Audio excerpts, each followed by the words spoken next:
Hey there, welcome to episode 53 of the Large Format Photography Podcast.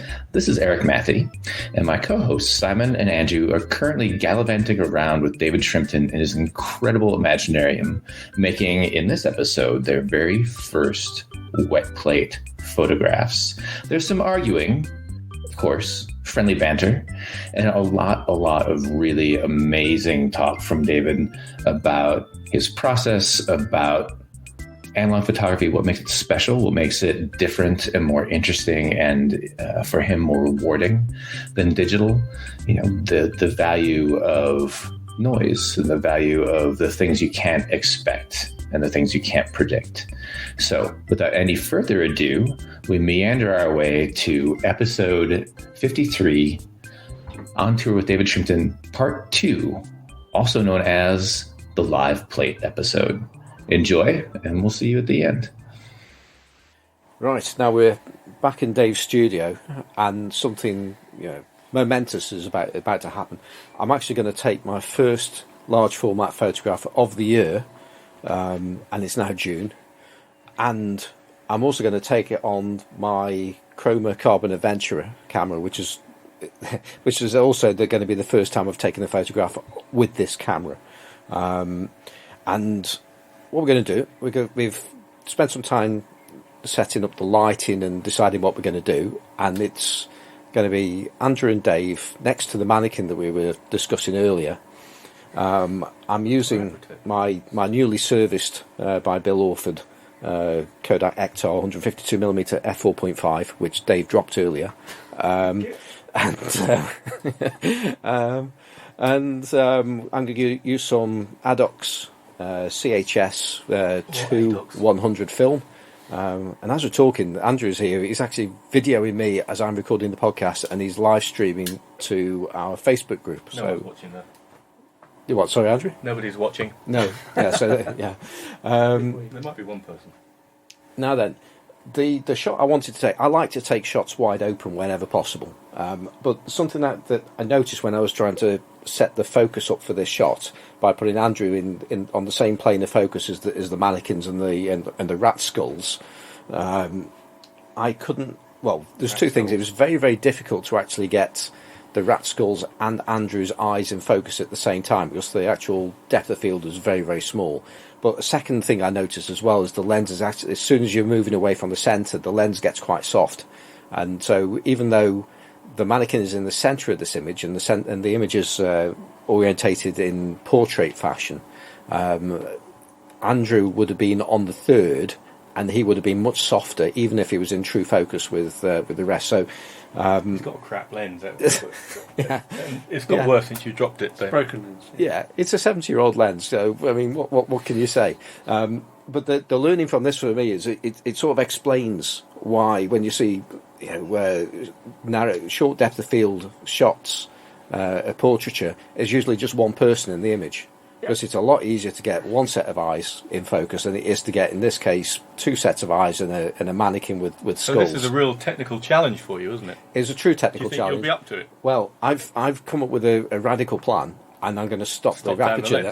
Stop the aperture down. So we've all got to stand still for 6 minutes. Well, yeah, we've got. And we've got a debate on exposures as well at the moment. Yeah, we have a debate on exposures. We've got a huge amount of light going on in here, and my shutter speeds go from on the fast range at least 25th of a second, then on to 50th, and we think we're going to go with 25. Although we were going with 25 earlier, and then Dave added a load more light, and we're still on 25. Or yeah, I mean, I'm saying a fifth of a second. A fifth of a second. That's what I'm saying. Oh my word! But Andrew's. I'll bow to Andrew's superior light meter. Well, I don't know. I'll tell you what we should do. We can do 2 sheets of film.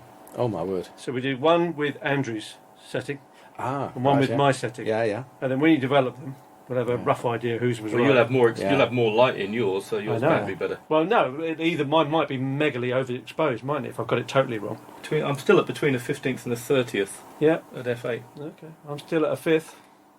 Still a fifth. But I get less if you're doing just instant. Oh, I'm going to turn this thing off. Look, that's a real rubbish live recording. Sorry, chaps. I'm doing instant reading, you're doing reflected, so that depending on what you're bouncing the light off, it's going to be really different. Well, I'm bouncing the lights off the feathers and... Yeah, well now, when I do that, I get an 1/8 of a second at f8. There you go. That's exactly what I've got. Yeah. But that's quite a... But if I'm coming off of the body here, Yeah. that's a 1/5 of a second. Well, you know, you're... So if I was shooting that on one of my big cameras, I'd actually slow it down even more because I know how slow my cameras well, are. you know things, don't you? Not really. Yeah. Well, see, if I'm using my hand, which is... How slow can you go with your lens? Now I've managed to get the cable release in by turning something around. Yes. I do have access to 1/10 or 1/5 of a second. Okay. Well, I would recommend we need to be down that end of the scale, personally. Yeah. But I must admit, seeing that we're in Dave's studio and he knows. Dave's lighting, it might be an idea to listen to Dave. Absolutely. Yeah. well, that's why I would recommend both. Yeah. Because there's 2 sheets of films, you might as well shoot 2. That's very true. But And you're only here once, so you might as well I know. shoot both. Yeah. And I've only got 1 sheet of film in my camera. Well, we can always load more film. We can. And I think on that case, we're gonna. Unless you two want to just have a quick chat while I load some film up. Well, I'll tell you what. Something else. No. I'll tell you something. Something else we could do is I've got already preloaded a sheet of 5x4 400 ASA. So you could put one of those in as well. That'll give you a bit more light. So, in other words, and I'll develop that later. So you'll have one done on Fomapan, developed in HC110, and then your one. So there you go. So I think we've got it sussed. Question is this going to be Andrew's way then, and the other one going to be your way, Dave? I would suggest. I'm not really sure what my exposure is. Really. 15 to f8, I think, was what I'd settle on. This is very difficult from a recording point of view because Andrew's gone in one direction and Dave's gone in the other. Dave has now returned and he has a Fidelity 5.4 holder with 2 sheets of 400 ASA Fomapan in. So I'm recommending we do one with your camera, with your film, and then one with this one. Yeah. And if we're doing this one, I would recommend. I don't really know the speed of your lens, but as a ballpark reading, I would say we're about 25th of a second at f8 with that there. Yeah. So that's where I'd go with that one. Yeah. So for this 100, I'm going to go down to a 5th. Yeah. Yeah. And we'll stand still, won't we, Andrew? That's it. Okay, so, holding hands. Gentlemen, if you would please take your positions, or more to the point, Andrew, get up. And now I'm heading over to the camera. I've made many mistakes with large format cameras before, as I'm sure many other people have as well, and I've made sure that the film holder's in correctly, the dark slide is still down. I've already already focused. And Lens cap? There was no lens cap on, and the shutter speed's right. I need to cock the shutter. Set your differential properly. Yeah, let's cock the shutter. Yeah, the shutter is now cocked, and I can stand by the side because now then, let's see if you can just move a little bit forward, please, Andrew. That's it. So I reckon you've reasonably actually touch more. Just want you to be level with Dave. Are you going to take the dark slide out? And then. Take the dark slide out, and see this is why we come to you, Dave. So dark slide is now out, and I'm going to go 3, 2, 1. Oh, there we go. Perfect. That was amazing. That was all. I'll put the dark slide back in now as well. So that's always a good idea. Much better to put it in before you take it out. Absolutely. Yeah, and just as tips on putting dark slides in. Absolutely. The correct way once it's been exposed. Yeah, so the black side faces out, not the silver side, isn't it? Well, what you do on my one, I write new and exposed. That would make sense. All right, let's just pop this mine out. Sorry about the noise there. There we go. So, okay. We're now going to put in some Dave's Foma 400 supply. That's it. I'll let you cock your lens or whatever. I think that's right. So, yeah, got the lens. So I would suggest using my very expensive £500 light meter. Actually, that's going to put it light because I just use my iPhone. I would suggest for about 25th of a second. 25th of a second, something like that. Okay, so turning that round to 25th.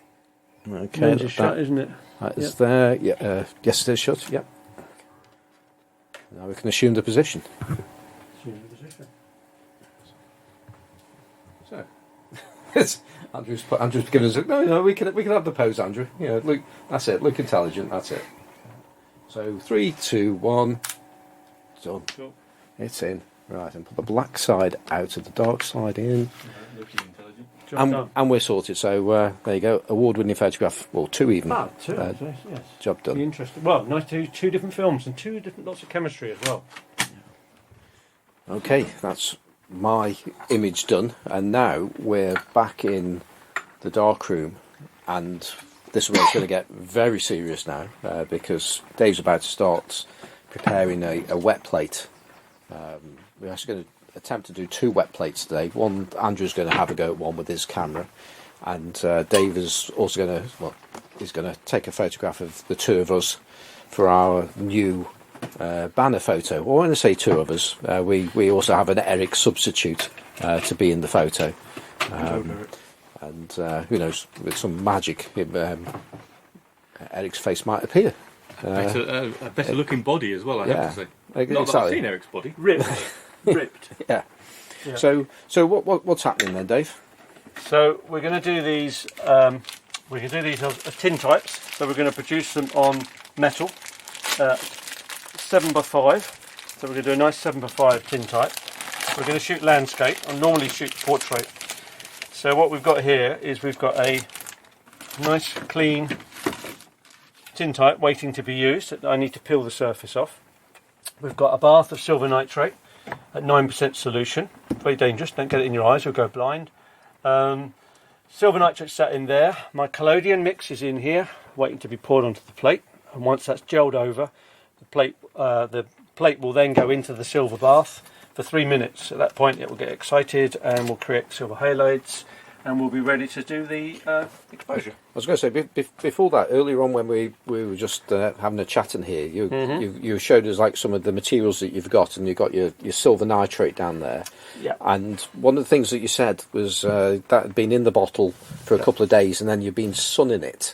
Yeah, I mean, the thing, a silver nitrate bath is one of the easiest solutions to make up. You've got silver nitrate crystals, and you've got distilled water. And you check it with a hydrometer until you get 9% solution. So whichever way you need to go, you either add more distilled water or more silver crystals. Once you've got 9%, the thing is live, so that you then got a live bath. If you look in the bottom of this one, you can see it's got some scum. It's got some black scum in the bottom there. You can see it all floating around in the bottom there. Yeah, very, very fine. Okay, very fine. What that is every time I put a plate into this bath, I take the crap from my collodion and it will fall off and it will go into the bath, and it sits in the bath and it starts to contaminate the bath. Also in the collodion you've got a lot of ether, and the bath, the silver nitrate bath, will start to smell of ether, and it will lose its 9% solution and it will have contaminants in it. So what you do is you pour the bath out, you put it back into a container and you let the air get to it, which lets all the fumes come out of it, and you let the sun expose all the organic matter that's floating around, and the organic matter will then sink to the bottom as little tiny black photographs. They'll sit in the bottom there. Because exposing the silver nitrate solution won't, because it's only light sensitive when it's, like when I'm making salt prints, it's the combination of the silver nitrate and the salt. Exactly. That's when it becomes light sensitive, but up until that point you're... At this point, light is its friend. Yes. It wants light to expose it and to get rid of all the contaminants, make them sink to the bottom. So that now, I'm doing a workshop in a week or so's time, that's sitting there, and I shall now filter that 3 or 4 times to get rid of those contaminants. And then it'll be a nice fresh bath ready to go into here. So it'll be with a fresh bath. This bath is slightly old. This is about a 2 or 3 week old bath, which is fine. That's okay. So I haven't checked the specific gravity of that today, but I was shooting with it this week. So it's... Is it not enough just to do the 9% by... I mean, when I've made up solutions, 12% for salt printing, a bit stronger. I just do it by weight, But Could do. But I mean, when I've got a hydrometer in it, I can measure it so accurately. That, I mean, the other thing is you need to get the pH value right. Do you? It's something that I don't worry about that much. I think sometimes you can damage a bath more by trying to get your pH value balanced. How do you alter that then? With various additives, etc., which I just don't do. Yeah. And as I say, there may be some purists out there say, well, you're doing it the wrong way. I do it for my results. Yeah, the results It's speak for themselves, don't they? It's my results, so if it's good enough for me, then I'm happy with it.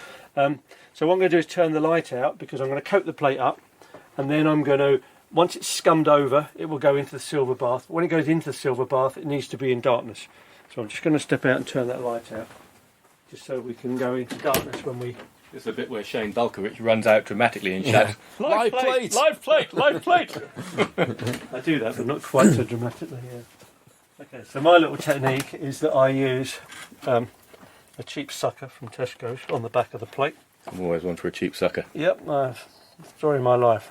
So these come with a film on them, which I'm removing. That gives me a nice clean surface to work on. I should have a puffer now to puff it off, but I haven't. This is a slightly old collodion. I tend to put my chemicals in brown bottles, and I use wine stoppers on the top, and they suck the air out, because obviously air's the enemy. So, is this the point where you're normally wearing respirators and? Yeah, some people do. I don't. Good. You tend to certainly wear a respirator if you're mixing chemicals up. Right. Okay. Because of the dust or whatever. Because of all the particles. See, that's clever, because you're running the solution round, and it's surface tension is keeping it on the plate, isn't it? And then I bring it right. And then to you're the going to corner. run it, and most of it goes back in the bottle, but not all of it. Not all of it. There you go.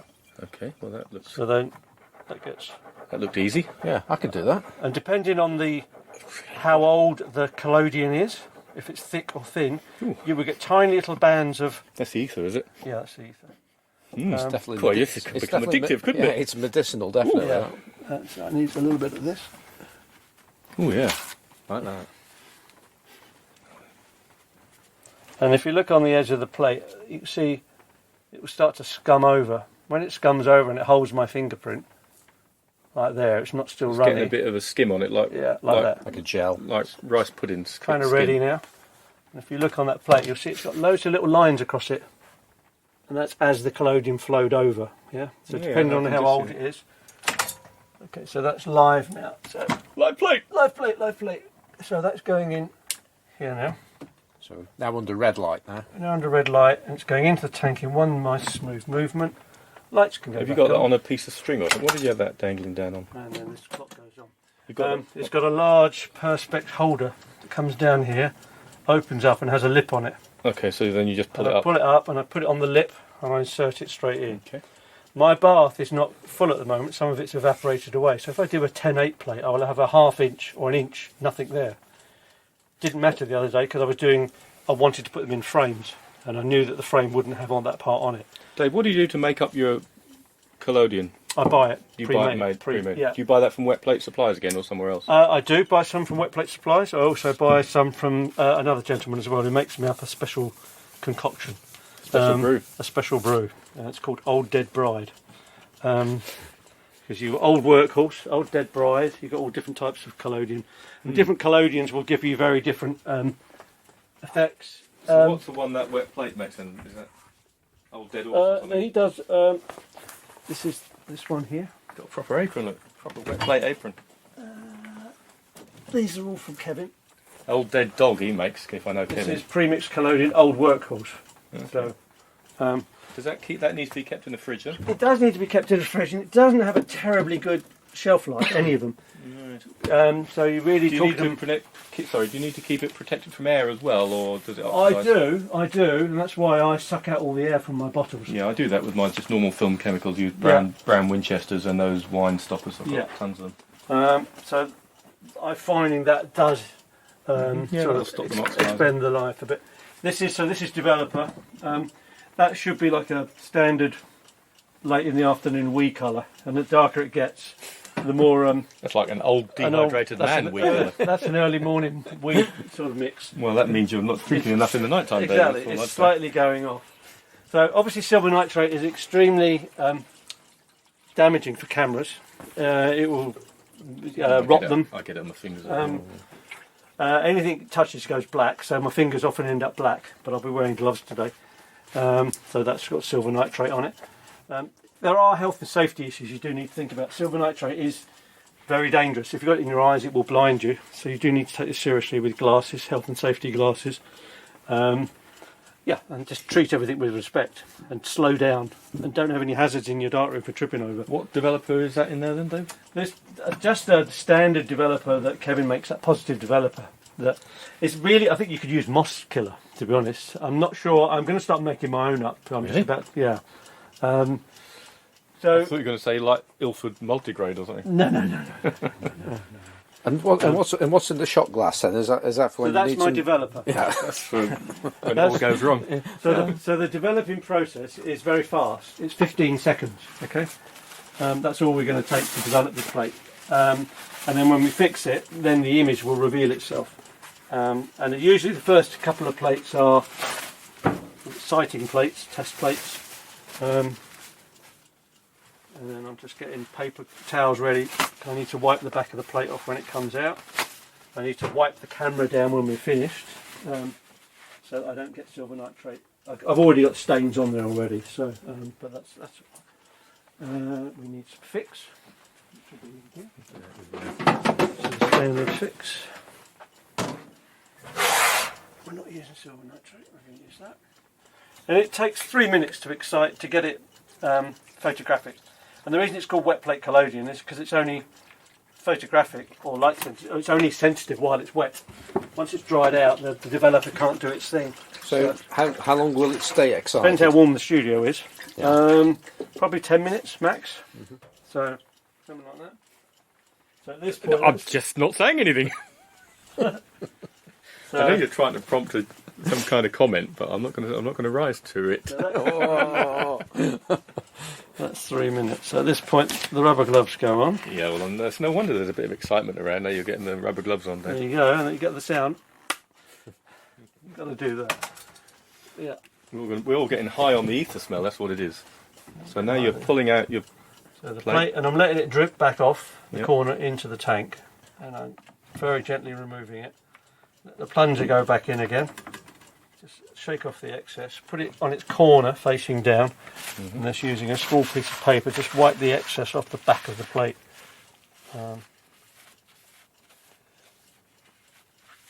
Like so. Obviously the whole process is very sensitive to cleanliness. This light's gone out. There we go.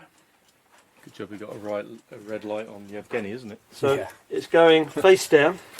So the emulsion side is facing down. Yep. Wipe the back off again, and I'm going to add a sheet of glass onto the back. So you're putting this in your big bomb My back, big bomb holder. which is reduced down to 5x7 for 5x7. for glass sheets. And it's got the glass plate in the back to Yeah, even the press. pressure as it goes in. Absolutely. And we have a live plate. Live plate. We have a live plate.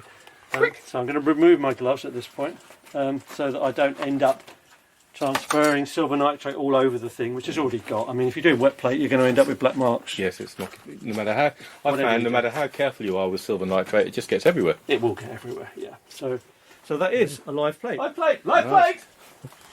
Which is rather exciting. I always like it when I've got a plate which is ready to go. Coming out. Yeah. Tend not to say that, but you're welcome to say that if you want to. Yeah. We saw it on the telly. Oh, So okay, good. there you go. I tend to say, I'm ready, are you okay now? I'm off thinking about leaving this gear on with it. You could do, yeah. Why It's don't all you- part of the because then we podcast. can have the little moment when you're blinded. Okay. So we're using a lot of light in here today, and I will give you a countdown to the exposure. Should I put my hand round Eric's breast? Can, if you really want to. Oh, it's better if it's visual, So isn't it? this first exposure will be a complete test as to where we're going. So I've got a feeling we need to do 2 exposures, Because we're talking about one ISO, are we? we're talking. Yeah, the ISO rating is very slow. It's about 1. So normally you would use daylight, and daylight is fantastic because it's got lots of UV in it. But we are not in that. We're outdoors today. Oh, we're in the studio today. So put your camera in front of it there. It'll be slightly out of focus. Now I'm shooting with an 1894 Dalmea 3B lens, which is an absolute beautiful portrait lens. But of course, my depth of field is going to be tiny. Yeah. So if we put that in the front, I'll get you guys in focus, but that will be out. Yeah. I certainly think you should have the microphone or somewhere around in the middle here. Sort of. Yeah, exactly. Showing Boris. No, I'm going to get rid of this camera. Sure? Yeah. Okay. Where were you thinking of putting it? I was thinking of you just having it sort of smack in the middle, sort of you standing here and the camera there. Oh, no, we don't want too many things in front of Erik. That's all right. Fair enough. Come on. That's cool. Right. Come on. So I'm going to give you, first of all, gentlemen, close your eyes. That's what's going to hit My you. word. Right? Okay. You could hear how bright that was then, couldn't you, really? I'm just turning it up a bit. I'll just rest my hand on Eric's bum. Okay. So I'm going to focus. Once I focus, obviously I need you to stay still. Right. It's exciting, isn't it? It is. Okay. Here we go. Let's have a look. Composition-wise, you're kind of in the middle there. That was it. She looks particularly fine, I think. Yevgeni's having the time of his life. Right, okay. So I need you both on the same level, obviously, the two of you. Wherever you are, make sure you're both on the same plane. And that was the tricky thing when I was trying to set up earlier, hence stopping down. Bearing in mind, I'm shooting at 2.8 as well. Yeah. You're showing us how it's really done now, aren't No, you? I'm just showing you how much I struggle with. I cheated.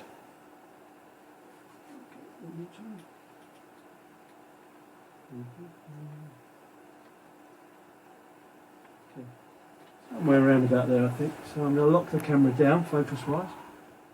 Which is about there. Okay. Don't move. Right, don't move. Back's coming out. Stay where you are. Don't move. Simon. I'm so tempted to move. Stay where you are. Stay where you Yeah, are. I really want to Don't move. talk. Don't move. Don't move. Don't move. Don't move. Okay. That's it. Don't move. Don't So move. here we come. Don't move. Light's about Don't to happen. talk. Hats. Bowl the hat on Don't there. move. Don't move. Okay, we're going to try one exposure, so it's probably going to be underexposed. Okay, guys, we're going to start the exposure when the hat comes off. 3, 2, 1. Okay, relax. Now, go and get your optical nerves reinstalled. Yeah, that was very, very bright. Mm-hmm. Yeah, I think we know how they would like on when the troops were sent to, was it Bikini Atoll or wherever it was? Right, so we're heading now back into the darkroom. I'm just going to turn that light off so we come back in again. And we're just doing this in real time. So, I mean, we could edit the little pauses there, but I think it gives you an idea how there's a good chance timescale with it this works. one we're going to be underexposed, I think, maybe. Or we might actually be overexposed. We'll find out. So we got a 15-second development. So I need my iPhone for that, sorry. So this is the bit where it gets really annoying because I put my metronome on. On my phone, which is here. What I'm going to have to do.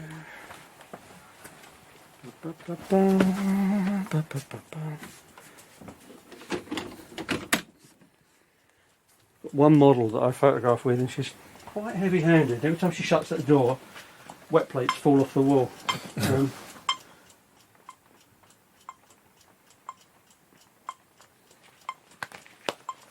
Okay. Here we go. So, lights off, red safe light. Got the camera back. Are we standing in okay positions Yep, for you'll you? find that. Taking off the glass plate. Flip the plate upside down so the image is the right way up. And I'm going to pour this on. I've got 15-second development. 1, 2, 3, 4, 5, 6, 7, 8, 9, 10, 11, 12, 13, 14, 15. You were almost starting to run the water over that before you got to the 15, Yep, weren't you? because Because it's still going to be active, isn't it? Well, what I try and do is I run water specifically where I want to slow it down. Okay, yeah. So if I've got a bright spot, I'll start washing that while I let the shadowing come up somewhere else. Yeah, so that's a bit like two bath development. You can do water bath development with conventional prints, you know? Yeah. Take the print out of the developer and stick it in a water bath, Yep. and that slows down the area which is heavily exposed. Exactly. And you can actually, the underexposed bit, with a finger, you can rub on the paper. Which to is what I used to do in the old dark rooms. So that increase the development. Oh, well, there we go. so there's our image. Does that And now, I mean, it doesn't, we'll find out doesn't now. look particularly underexposed. So now we turn the safe light off, so we go into white light. This is the magic bit you see on And this YouTube is- now, isn't it? Now we now put it into the fix. So now the image will reveal itself and it will swap from negative to positive. And this is when we find out our depth of field, our light, our exposure and everything else. Wow. And as a first plate, I don't think I've ever looked so good in a photograph. I think you both look amazing. Actually, you look a bit like me. No, sorry, you don't. So that's when I was younger. That's not a bad starter for 10, actually, is it? Of course, we reversed. We don't. Yes. You look. We can recognise ourselves. And I look like but we don't look right. I look like from Bombay as well. And the thing, Oh, jolly heck! Look at me there. the thing is the fact that also most people like their wet plate image because it's what they see in the mirror. Yeah. It's the image you see in the mirror, Whoa. whereas normally you see the other way round. So you're seeing what you would brilliant, see isn't when it? you look I back love it. into a mirror. It's fantastic. It really is brilliant. So there you go. So it's 1851 process. So we're using an Okay. 1894 lens. I'm going to go get my iPhone. So considering we haven't metered that, we haven't done anything. Yeah. We've set it up. The lights are kind of roughly where I thought they might be. I threw a light behind you just to lift the subject away from the background. I think obviously what I need to do with both of those is move the lights more out to you guys rather than Sophie in the middle there. But I think she looks magnificent. She looks absolutely amazing. So if I lift that out and show I'm it actually to you. doing a live video thing now. Oh, I will be in a minute. There you go. That's absolutely fantastic.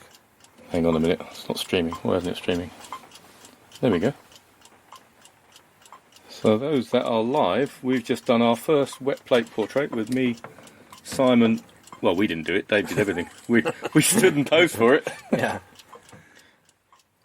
There's two handsome devils and Erik. And the reason, obviously, is because you recognise yourselves. This is what you see in the mirror. Let me That turn the is section on. just brilliant, isn't it? It is. So it's at that point, it's usually at this point, you either completely get wet plate collodion and love it, and you want to do it, or you're a bit cold to it and think, well, it's a bit of a faff. What are you doing that for? Yeah, I want to do it if I've got a studio like yours where you can just go and do it Yeah. and then come in here. If you're outside, then it adds another layer of complexity in the process, doesn't it? Yeah, you can do it with a tent, and I know a lot of people that do, and they have wonderful results. But I think, yeah, it's. I mean, I always talk to my models, and I would say they're basically Victorian Polaroids, because it's what they would have taken in the fairground, which you were out for a treat, and you would have your picture taken, and you would take it home with you, and that's what they are. And the fact that it's that 1894 lens, and the way it's capturing you in 2021, and we're using the same process. Now that's when we varnish that, it will come back to a look like that. Because when it dries, it will dry a lot lighter. And then, so we're almost pretty much there, I'd say. I could probably just put a little more light on you, Andrew. I think that's absolutely just bob on. No, that makes my face look more chiselled by doing that. Keep the lighting like that. Yeah. So there you go, guys. Bit of Rembrandt lighting. So it's a long time since I said I'd take your portrait, isn't it? That is stunning. Right. And it's great to have the three of us finally in the photo, isn't it? I'm just so pleased that you managed to get him over here. Yeah. I mean, didn't have to quarantine. Just hold that up again for me, please. Didn't it? I'm just going to take a photograph this time. Yeah. No, that was the video streaming. Fantastic. Blown, Yeah. Do it landscape as well for Facebook. blown away. Just for the listeners there, Andrew's now taking photographs and he's been live streaming what's been going on as well. So, And that's wet plate collodion. It's just this magical process that, and I think what I love about it, if I'm shooting with a model, we talk about the shot, we go out, we do the shot, and then she throws her dressing gown on. We both come in here, and if it's with Katerina, there's one I've just put up today, and I hear her talking. She goes, "Oh my God, I love it," and it's just so infectious, the whole process. So yeah, so there you go, large format on a sheet of metal in front of your very eyes. So now what we're going to do is we're going to take Andrew through the same process, and he's going to coat up his own plate because he's seen how easy it is to do. he said it was easy, wasn't it? Yeah, he did. So it's very easy. Yeah. And he's going to shoot his first plate through my system, but using his camera and his lens. And he will get a picture of me, which I'm sure will be a lot better than this one. So what we're doing now? I don't know. It's complicated. We've just done the shot with my 10x8 bomb camera, and we're now going to do, which is really exciting, we're going to do a shot with Andrew's camera, which is his bomb 5x4 camera. And Andrew hasn't actually made a wet plate collodion plate before, so this is all new to him as well. So I've got to say, having seen your, what size is that? Your bomb? It's a 10x8. It would do a 10-inch bomb. Because it looks larger, but certainly when you put the 10x8 bomb against Andrew's, it's now like a toy bomb, isn't it? Yeah, I think what it is that this has got a big back on it because it's a collodion back, so it's very deep and bulky. Yeah. Needs a lot of strength, and also mine's really beefed up because it's a tailboard camera. Because it needs to take these great big lenses that I put in there. Yeah. So it's just a bigger, stronger camera. I think larger and bigger is better, as with all things. I think we all know that. Yeah. We all know that, yeah. don't we? Deep down. So. Yeah. But anyway, we're going to see what we can get with Andrew's camera. And I'm sure Andrew's happy with his anyway. It's how I've had no complaints. No, whatsoever. Right, it's how you use it. Let's stop in there. Thank you. Right.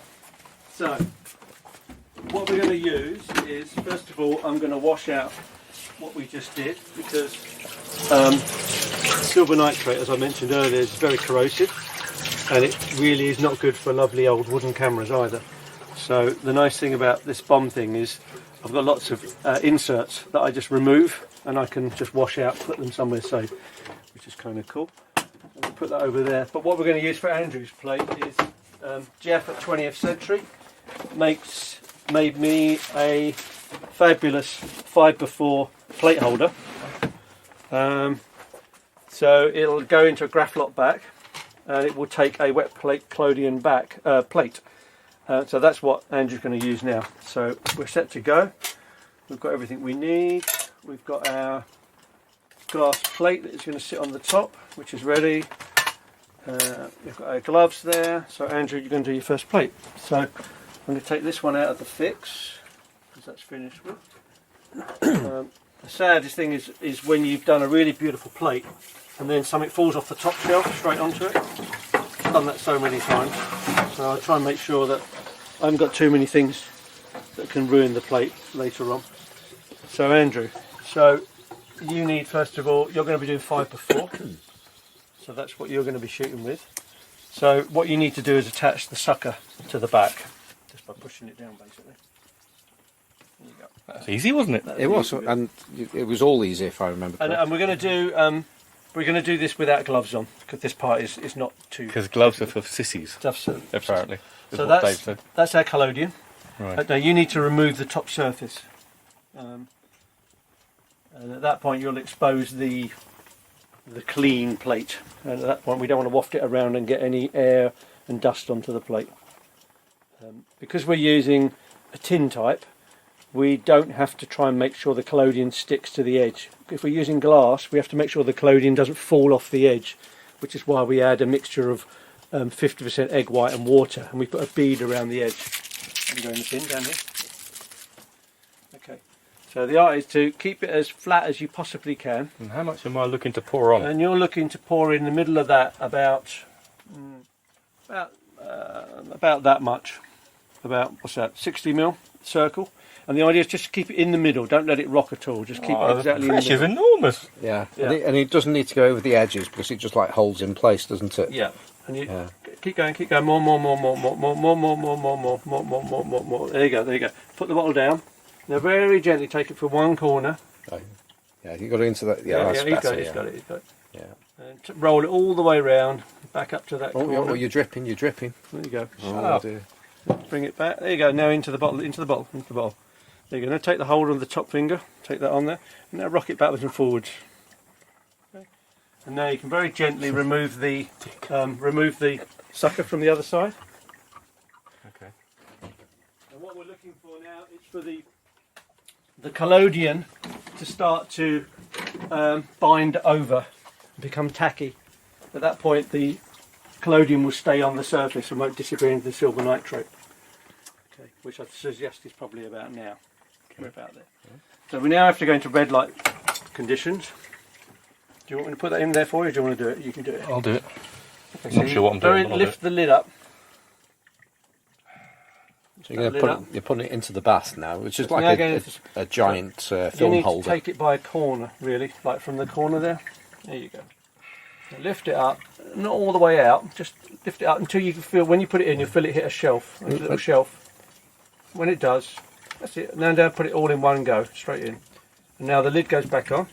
So now the plate is inside in the bath of silver nitrate, 9% silver nitrate. So we put the timer on, which is it's all mechanical in here, mechanical clocks. So we've got 3 minutes while the plate becomes photographic and active inside. So in that time, you need to take your shot glass, which is that one there. Finished. Well done. No, got some Jepson's Malort. Use that one there. This isn't developer. This is Dave's early morning wee. It is actually my wee, but I didn't want to tell you. I thought you wouldn't. Yeah. How much am I putting in here? I'd say you're putting about an inch, maybe a bit more in there. Keep going, keep going. Yeah, about there. That'll do. No jokes. So the developer, basically wet plate colloding is about using the same process all the time. So you use the time when it's cooking in there to get your collodion ready, to get your gloves ready.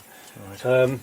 And when you're going to do is when that comes out of there, you're going to hold it up like that on its point, and you're going to wipe the silver nitrate off the back, and you're going to very carefully carry it over here, and you're going to put it into here, into the film holder, plate holder, and you're going to put a sheet of glass on the top to stop it moving around. And then actually you don't even need that, we'll probably just go straight for that. Yeah, that's what that should do, isn't it? It should do that. And then you'll have a live plate ready to go. Plate.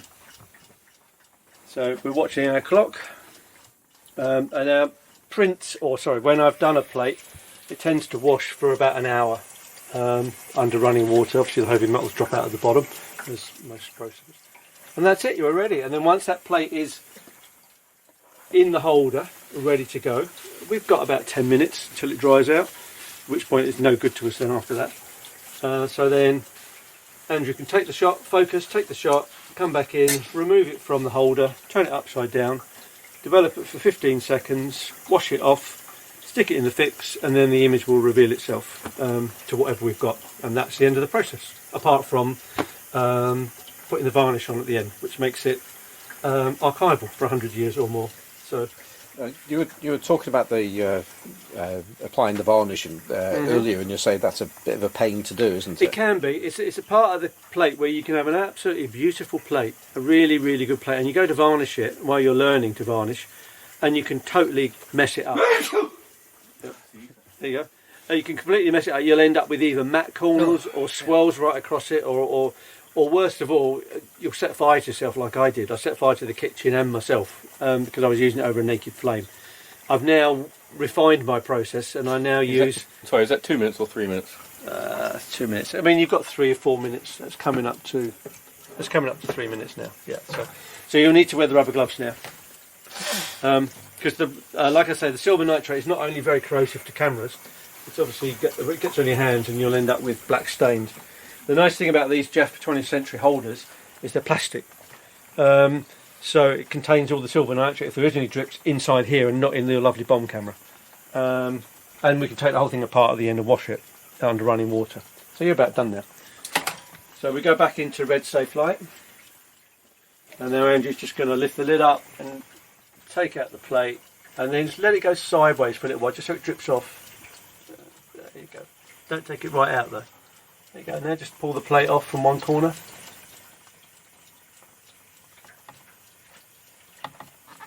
Maybe the other corner. Okay. You've got it now. So. Got it. And then that go back in, and then put that down on its corner, just on the corner, and then very gently wipe the back off. So wipe the surplus silver nitrate off the back. There you go. And these plates are incredibly sensitive to contamination, dirt in your process. Don't sneeze on it then. Don't sneeze on it. And okay, so now it's ready to go into the plate holder. So into the plate holder face down, obviously. Click, and it goes. That's it. And then wipe it over with that just removes any more. There we go. Close the back up. Put the back in rather. I'm never sure if it goes that way or that way, to be honest, but there you go. We'll find out. I'd assumed it went that way, but who knows? I don't know. and it's got a magnet that holds it in place. So there you go. And my one's got my name on it, so you can't steal that one. There you go. So we're now safe to come out of red safe light, so we can go into the lights can go back on again. That one there. Yep. Most important thing is trip hazards in here. Watch out where you're going. Straight through. Live plate. Live plate. Live plate. So you're going to have to think about your lens being. Well, I'll go and sit down and shut up now. So. Yeah, the exposure, because this is 3.5, isn't it? Roughly? Okay, so you're about the same as I am. So are you going to... You've got a choice. You can either just put your hand over the end. Oh, yeah. Yeah? Don't move your camera. And then all you've got to do is push, or you can do it. Push this button or that button there. Just watch your eyes. That will fire it off. So it's that button there will fire it, yeah? So, but I can take my hand away. You can just, if you like, if you say... Okay, I mean, we've got a few seconds, so you sort of go, right, ready to go. You take your hand off, and it's starting to expose them with ambient light. Yeah, but it's not much, is it? Not much at all. So I'll put on the focusing lights, which is those there, yeah? Okay, go on then. Go and adopt the position, David.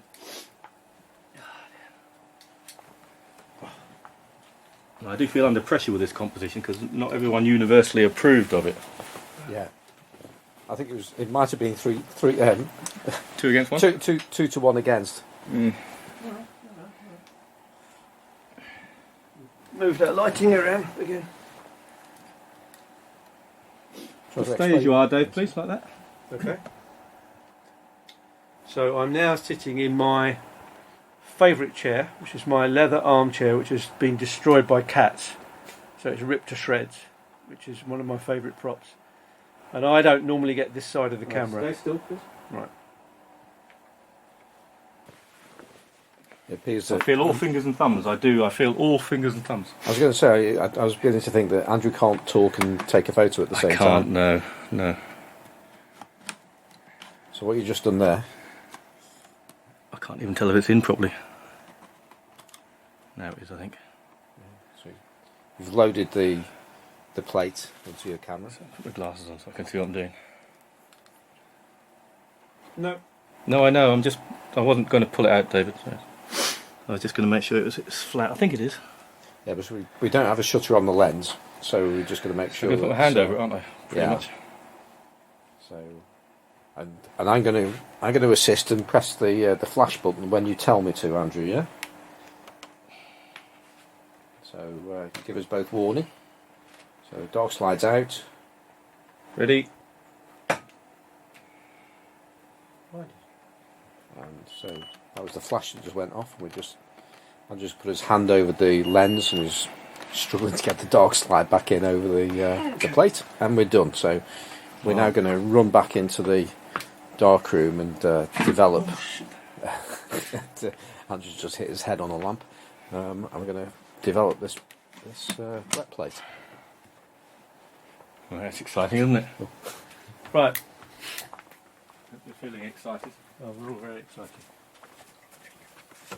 I've forgotten what I was supposed to be doing now, don't we? You didn't have your gloves. Did you have your gloves on for this thing? You didn't, did you? Yeah. Did you? Keep your gloves on. No, unless you want black fingers, it's up to you. Okay. Right, I'm going to put the timer on. I've got to do something with the developer. Are we under? What are we under with this? Red lights? Yeah. Red light, yeah. Once we open it, yeah. Right.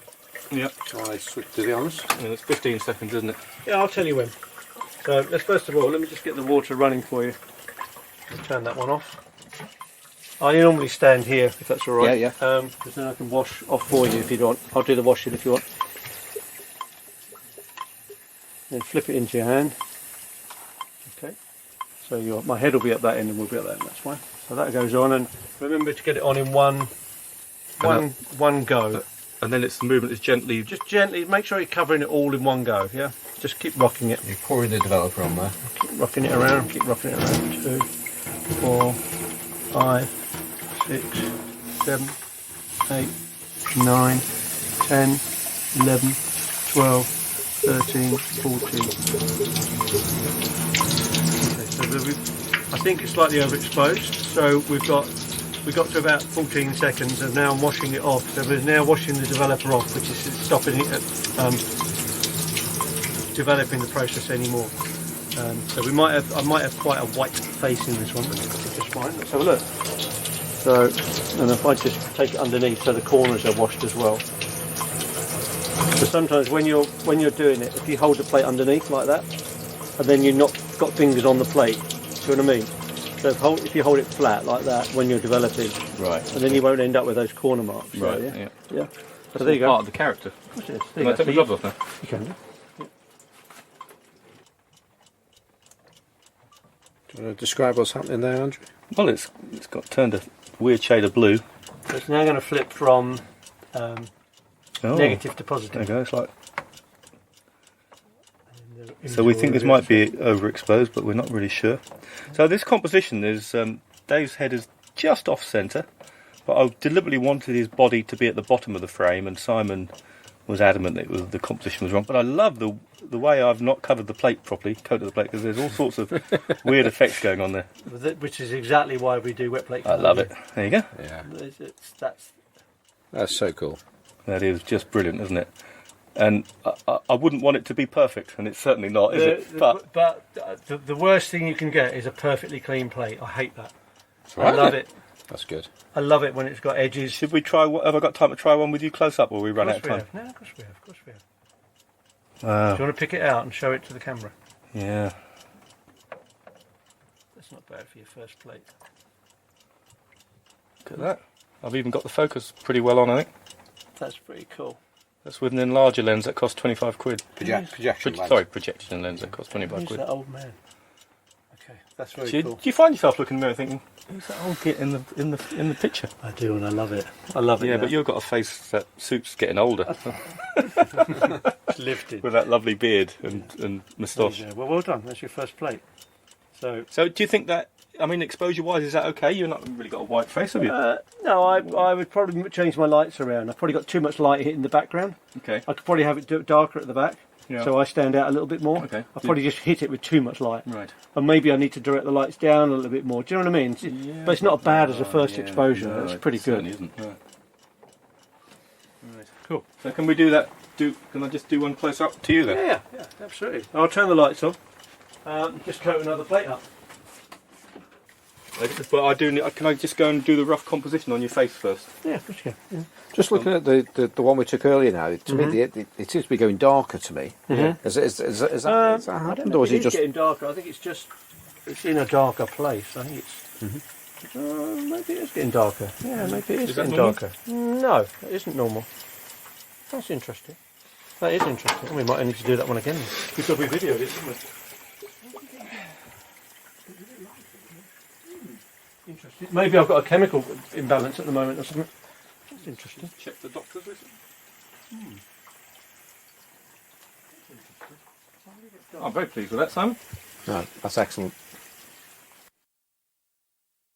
We're going to do another picture, and I moved a lot closer this time. Even though the first composition was very much spot on, my co-conspirator thought I should be closer. So we're going to we've zoomed in on Dave. Well, we've moved the camera forward, and we'll see how the £25 projector lens stands up to this one.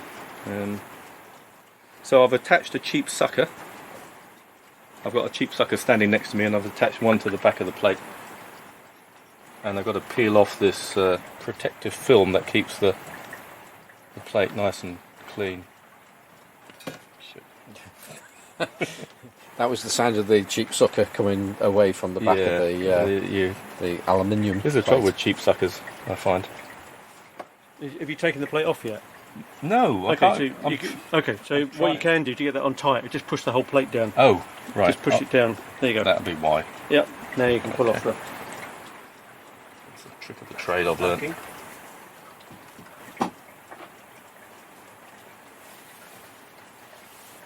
The hardest bit is getting the film off, I find.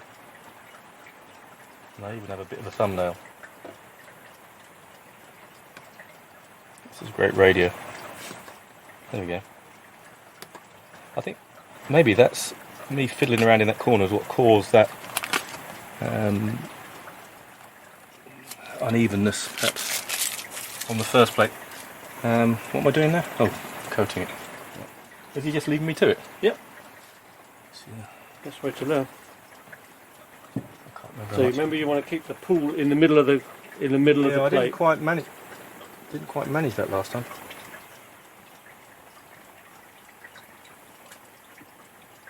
More than that, more than that. There you go, that'll do it. Well, remember, there's no rush. Go on, that's it. No, I'm sorry I'm wasting all your collodion on the I'll table. do one anyway. Yeah. Dave had steady hands, didn't he? I noticed that. Yeah, I've got Yeah. shaking. Yeah. And there you go. It's not easy, Simon. I can't see you rushing traffic. You said it was easy earlier. Yeah, rub it back. Yeah, there you go. So now point down onto the paper. Does it take the sucker off? Yep, take the sucker off. And I'm going to turn the lights off because we need to put it into the silver tank, and you need to be in red safe light for that.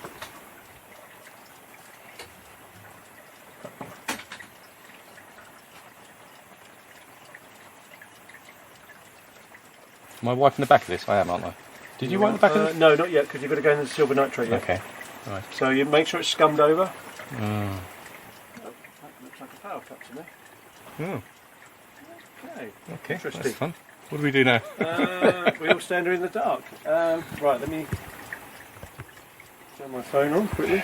I've got some red lights on the recorder, so Yeah. I don't know if that'll. Yeah, Yevgeni's lit up in a red light. Then again, we don't need to go. Well, you can put it in the tank, but whether or not we're going to have any power to do the exposure afterwards, well, you have to lift it up and just put it in. They'll have to go in anyway. So you're like lifting up like a Perspex thing. carrier thing, and it's got a little lip on the bottom, and the plate has gone into the silver bath. The lid's gone down, and we set 3 minutes, but we've lost all power, so Lost the power. we don't know what's going on. So I'm going to go and see if there's a power cut. We're now back from our power cut, Yep. and the I've got my marigolds on. yeah, and I'm your plates had over. Oh, there's another power cut. Right, we've had a few technical problems with electricity supply. We've just taken a photograph. I say we. Andrew's taken a photograph very, very quickly. Under very pressured circumstances, I have Yes. to say. And so now we're back in the darkroom, and I'm just taking the plate out. flat. I was going to get it. And then we've got my shot glass. Got the Malort. Okay, 10 to 15. Credit 1, credit 2, credit 3. So he's pulled the developer over the plate and he's now rocking it around for 15 seconds, or it will be 15 seconds. And then Dave's going to hose it down very, very quickly. This way. Right, now he's hosing it down and just stopping the exposure. Stopping the development, I should say. And he's directing some of the water specifically onto certain parts of the image just to help to balance the exposure there. Okay. Well, we've got an image. Yeah. Considering that it was sitting in the salt bath for Silver bar. silver There you bath go. for Get it in the fix. quite a while, wasn't it? Yeah, he was. He was in there for a good while before we were able to take the shot. It should really only be in there for 3 minutes. It's probably I think we Make nailed the the focus. image. Look at that. He looks like a chef at the moment. He does. He looks like a Swedish chef. Oh, really?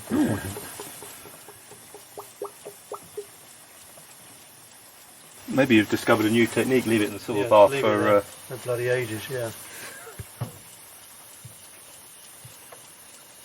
Oh, that's so cool. Again, Dave's coming to life in front of our eyes. Perfect exposure. There you go. I think it's all in the execution. That I say it again. That £25 projector lens is. Proving its worth. Yeah. I need to go get my camera now, You don't need to just in spend case it. fortunes on. See that? I think that's darkened down a little bit as well, isn't it? I think it has.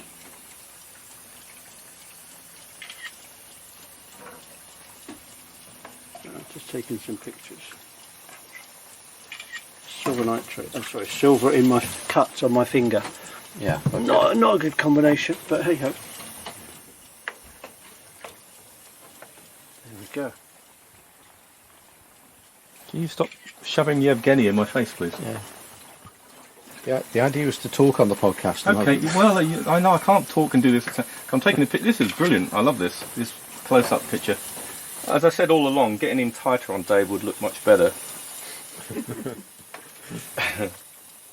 And his head's more in a classical position as well, isn't it? It is, yeah. But I think the other one says something about the environment, because now you can see something of the pictures behind you. Yeah. That's called an environmental portrait. It is. You just didn't want his knees in the shot. That was basically the issue, wasn't it? So I think I've got a little bit of contamination in my silver bath. Which is, I meant to drop my bath anyway and put a new one in, which is ready to go. So I've got a little bit of contamination, I think, which is, it's okay. But one of our plates has gone quite dark for some reason, and I'm not sure why. I've never seen that one before. So we're just making sure we get lots of nice still images while they're still set inside in the fix. But considering they are two guest exposures on a projector lens that costs £25 in the middle of power cuts, Yes. I think we've done quite well. I think we have. And, well, you certainly have. We've rescued that plate considerably, haven't we? Considering that was a dead plate, I would have thought at one point. Yeah. Now, I can't remember if this was actually on the recording earlier or not, but we were talking about putting, when you put the varnish on, it tends to darken the image a little bit. Yeah, it would darken the image down. But there's an alternative, isn't there? You can use wax as well. You can use Renaissance wax, which is a lot of people scorn because it's not archival like a varnish. A varnish is separating the silver from the environment completely. There's a layer across there, and it will be archival for 100 years. With a varnish, when we just put on the wax, it's not sure that it's that environment. Sorry, it's not that archival. But £25. sometimes I think it works well. I mean, I use it, and I've never had any problems with my plates at all. So it tends to, when you do your plate, you tend to overexpose it, because when it's in the wash, it will look like it will when it's got the varnish on, because once you start to dry the plate out, it will dry a lot lighter. When the varnish goes back on, it will go back to where it probably was when it was in the wash. Yeah. So, which is fine. But that's part of the process. But as I say, it's the one bit you have to be really careful with. But I think Andrew's very happy with that plate because he keeps taking pictures of it. Going into my shrine. In his shrine. So, considering you've never taken a wet plate image before, you've coated that plate, you've taken it. I know. It's quite impressive, I think. And I think the fact that what I love about wet plate is that when people come here, they get to leave with the images. I mean, this you won't because I'll need to varnish it, but it's instant gratification. Yeah, well, I'm happy to have a photograph of it. You can have it. I don't know. I've got thousands of plates. I don't need a picture of me. Yeah. Put Dave up on your wall now. Well, that's pretty cool. And the thing is, By my bedside. Yeah. Cable. Yeah. the other thing is that The eyes will follow us around the bedroom. for instance, tattoos don't come out on wet plate collodion. Blue eyes go absolutely insane, and so do freckles. Fantastic. So if I've been looking for a freckly model with blue eyes and then with red hair, and then you've got like everything. It's like, oh my god. So and then once these are washed for an hour, we just we dry them out on these little dryers over here. They'll sit and dry. I've got one of those, but a diddy one. And then they'll be ready in the morning, or a lot of people leave them for days and days and days before they varnish. In fact, a lot of people leave stuff to varnish for weeks and weeks because they can't be asked to varnish it. But I could varnish that when I want over the weekend sometime. So that's sat there now, that'll drip dry, and that'll be ready to go. So that one's done and dusted with. That's the end of the process. And then, like the others, the only thing we haven't done today is we haven't shot an amber type, and we haven't shot a glass plate. But I think we've been pushing ourselves a bit today anyway with power cuts, etc., etc. So It's been brilliant. I've got to say, there's something of an optical illusion going on. I'm sort of edge on to this to the now drying tintype. Yeah. And you stand on the edge, and it's just a very, very thin piece of aluminium sheet metal, and then as you edge round and actually see the image has got a huge amount of depth. Mm-hmm. It looks like it's almost holographic almost. I mean, I don't know if it's that's one of the effects. It's one of the effects that wet plate photographers talk about, and you can move it around and you can almost see it. Well, you as you move an image around, the silver, the way it sits on it, you will suddenly see a highlight, and then it will disappear, and then it will come back in again. Yeah. And it's that latent image is sat in there. It's so subtle. Yeah. And when you think about it, the grain on these is well, there isn't a grain. That's why the detail is so phenomenal. Yeah. They're just fantastic, you know. They really are fantastic. And another thing is when you put, for instance, an amber type in front of it, and then you can start to see a double image. You start to see, if I put the light on, I'll get a torch.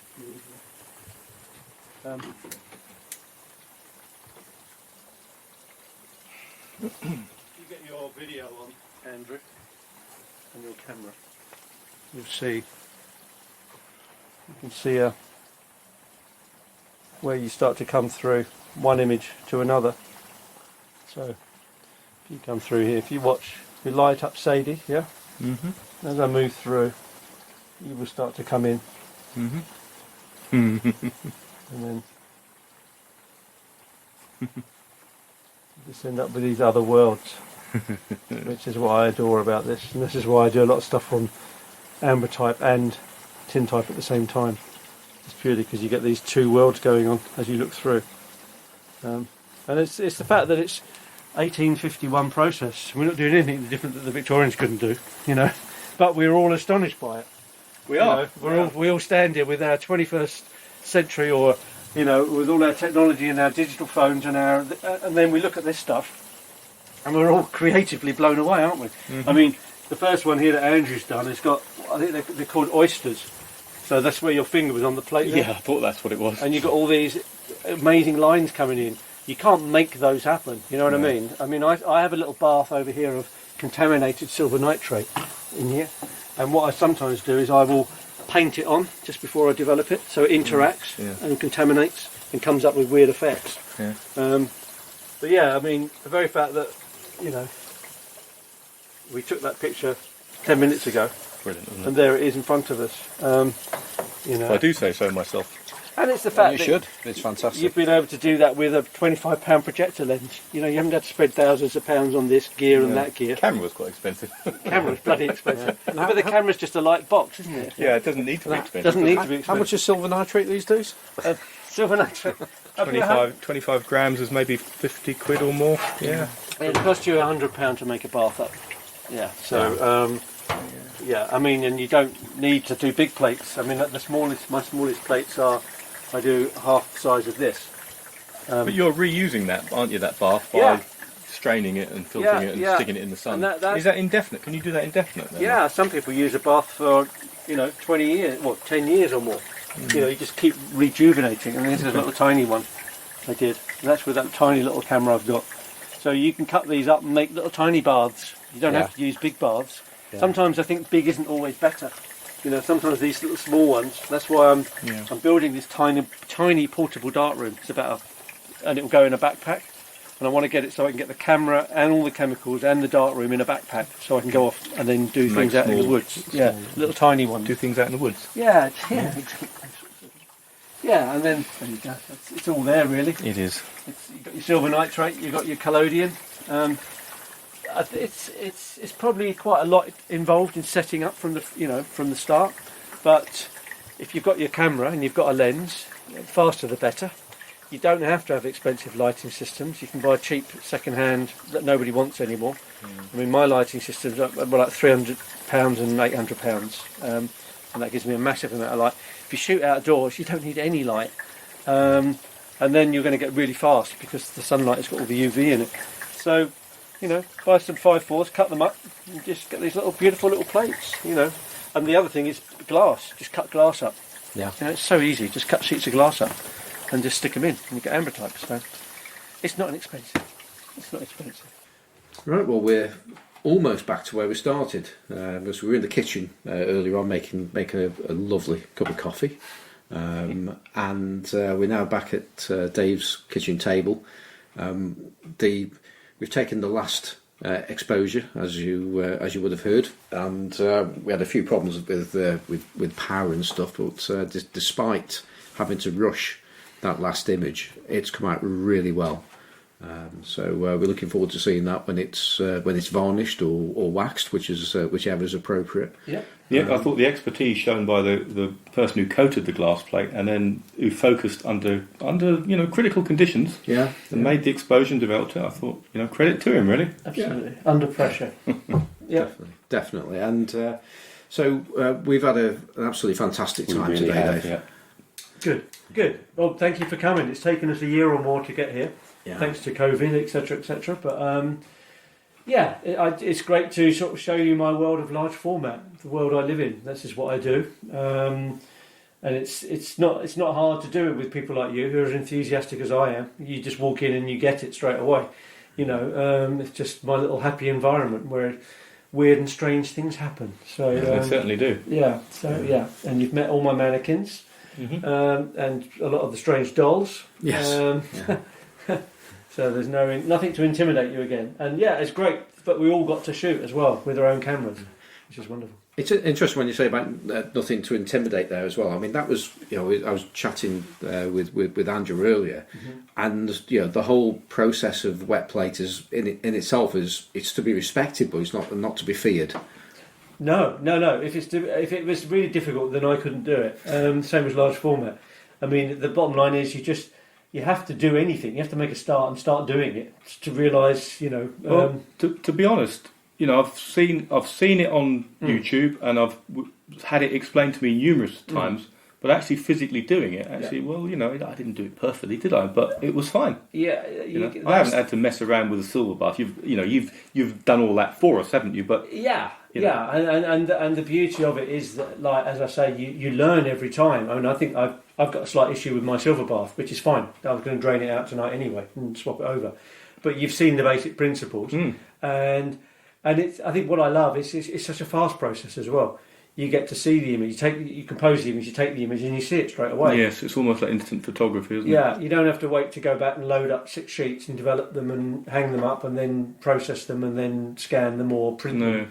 The nearest thing, I suppose, and it's not the same, is it? But in using Harman direct positive paper, that can be fun if you've got your darkroom on hand, of course. Exactly. And I think for me the big difference was when I put the doorway through from one to the other. Yes. And opened it up. So it's like a little workflow system I've got straight the way through now. No, that makes sense. But it's just a lovely process, and it's also nice to do it in tandem with film. That's why when I shoot with models, I shoot film usually first of all in the morning, and then we swap to wet plate collodion in the afternoon, because I know the moment I start shooting wet plate collodion, they won't want to stop. Yeah, because it's the wet plate collodion that make them look so amazing and glamorous. Yes. And it's just it even made me and Simon look pretty good. It did indeed. Yeah, which is no mean feat. There you go. And the fact that you now know that it's the reversed image is why you like it, because it's the image you see in a mirror.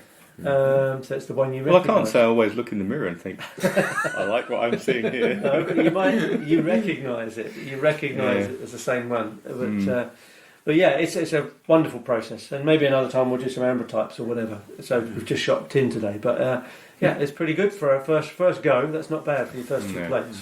So yeah. Well, the days have just been absolutely spectacular as far as I'm concerned, and it's also been interesting to have like a taster of what a workshop will be like with it. I mean, what we've done today is we've done some workshop kind of stuff, and then we've also done some other things. So if it was like a concentrated time, because I mean, you usually do 1 or 2 students, is that right? I do. I never do more than 2 students, and if I do an introduction to large format photography, where, like I said this morning, I have all the cameras on the table, and they can learn by all the mistakes I made by buying the wrong cameras, and then how I progressed up to single lens reflex and how that's become my form of large format photography. And then that's a 1-day workshop, and that goes all the way through, including loading film to developing film. So you get to see the whole process. So I've got a student coming on Thursday, so she'll get a whole day of intense, and she leaves the day having loaded film, taken shots in her camera, and developed and left. And then the wet plate, I do a 1-day, or I'm just starting to do a 2-day, because it's quite intensive, and people might want to learn most of what they're going to learn on the 1 day, and the second day we go into, they just get on with it. There's their plates, pick your subjects, start practicing, go outside, get in the lane, ask questions, make mistakes and learn. So Yeah, you got the nice thing Badge is of honour. you get your badge of honour if you don't wear your gloves properly. Badge of honour being black fingers for Andrew. There you go. Yeah, Black fingers and the cuts. I mean, I've got cuts in my fingers, so the silver loves getting in. Not silver. The fix is always a nice one. But yeah, it's a magical process, and I love showing it to people. Yeah. Otherwise, So, if somebody wants to come along onto one of your workshops, what's the best way to do that? The best way, most of my activity, obviously through the group. Contact me through the group. That's fine. And the group being it's the large format photography podcast. That's right. Yeah. Just making sure some people are onto where, and that's on Facebook, of course. Absolutely, that's on Facebook. You can always go to my website. I don't have my wet plate collodion workshops on there. I do have my film, my large format on there. You get you explain what I do, but and that's daveshrimpton.co.uk.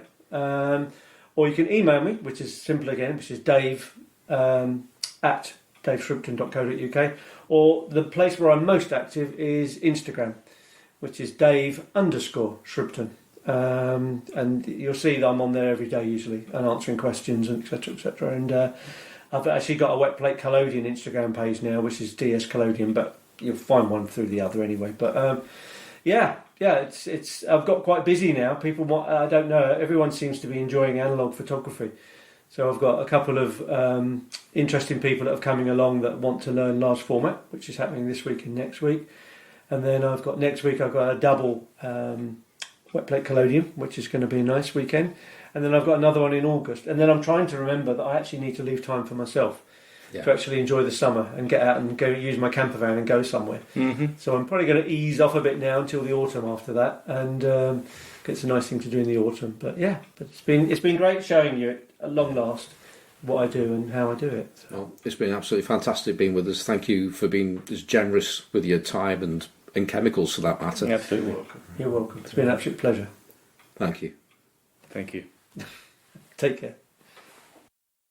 Okay, and we're back, and this time it's the three of us together. So Andrew Bartram and Erik Matthew are both here. So hello, Andrew. Hello. And hello, Erik. Yeah, hey there. That's it. So the gang's all here, which reminds me of the Kirby vacuum cleaner song that we used to have to sing when we used to try and sell Kirby vacuum cleaners. Wait, you sold Kirby vacuum cleaners? I did for a very short while. For about we need to hear that. Let's hear it. Are they those posh metal ones that look that's chrome right. and stuff? I'm not going to sing. I'm not actually going to sing it, but yes, you are. Did you have to sing it in people's houses? No, but we had to sing it standing on a chair. This was actually my first experience of working for an American company. And as far as I was aware, this is what American companies were all like. And it was, hail, hail, the gang's all here. Gonna sell a Kirby, gonna sell a Kirby. Hail, hail, the gang's all here. Gonna sell a Kirby now. And then it goes on. There's another line to that chorus. What's the tune, Simon? What's the tune? Come on, you've got to sing it now. Instead of just doing a monologue. No, that's just not going to happen. When we meet in person and we go to a pub, you, sir, are getting on a chair and singing that out loud. With alcohol. With a pint in your hand, swinging it like this. Exactly. Absolutely, 100%. That'll be the only way that happens. But that's it. I've got form on that. I'm holding that to you. Yeah. I'm holding you to that. Yes. After Jeremy North plied me with gin and tonic a few years ago after a photography show in Birmingham. I then got interviewed with Jeremy on the Sunday 16 podcast as a live feed, and I swore on it, largely because Jeremy got me drunk. So you have to be drunk to swear. Sorry, you have to be drunk to swear on recording, man. It doesn't seem that way. I thought it was very funny and grown up at the time. If you sing the Kirby vacuum cleaner song, I'll sing a chorus of "I stuck my finger in a woodpecker's hole." This is great. Oh dear. Anyway, so we're back together. England are going to be playing Italy tonight. England. After getting 6 home games out of 7, y'all didn't have to travel. Talk about paving the way in gold. Jesus. We did. When we travelled to Italy to play a game, we won 4. Was it 4-0? 4-0. 4-0. Yeah. So, travel one game out of 7. Everyone's going all over Europe, and y'all are just like sleeping in your homes and driving 5 miles to Wembley. Jeez. It's like somebody wanted England to win the whole thing. I wonder what that is. Anyway, it's not that I have opinions about this. So this is a photography podcast, but it's about handing it to y'all on a plate. Yeah. Apologies to any Italians listening, but I'm rooting for Italy. Yeah. I'm rooting for Italy. Football's coming home tonight. So tomorrow it is tonight. Tomorrow. Now this is a large format podcast, isn't it? It is. This was not the start that I thought it was going to be. Is it ever? No, quite clearly not. So I was going to reflect a little bit about our trip, which is now nearly a month ago since we actually went there, but it's still very, very fresh in my mind. And again, I've just got to thank Dave for being absolutely fantastic. He put up with us all day. And he didn't lose patience with us once. So well done, Dave. Yeah. And I'm still buzzing about wet plate, and in a way that I didn't think I would be. But you didn't even get to do it. Yeah, but I watched a master in the making, and I felt that watching Andrew coat 2 plates was just as good as me making one. So I'm great. I was grateful to be there for that to happen. But one of the things that actually jumping ahead slightly, or going back 2 weeks instead of 4. My friend Robert Price, who's one of the members of the 6 Towns Darkroom, he last week or so, or 2 weeks ago, did a 2-day course with a friend of his as well, with Dave, and I met up with him last Tuesday at the club, and he was buzzing more than I was. And again, he had 2 days of wet plate, and he's gone out there. He's ordering stuff. He's ordering chemicals, and that's something he's absolutely going to be doing. And he's going to be bringing all his gear to the 6 Towns Darkroom, where we've got a studio, and we're going to give it a go. But it is that thing that it got completely demystified. What it was, because we've talked about wet plate, and we've had Joseph Brunges really explaining what wet plate is all about, but there's no substitute for actually being there, seeing it happen, and understanding why things are done in certain ways. And it seems, I'm now saying it's deceptively easy. That's how it feels. Wow.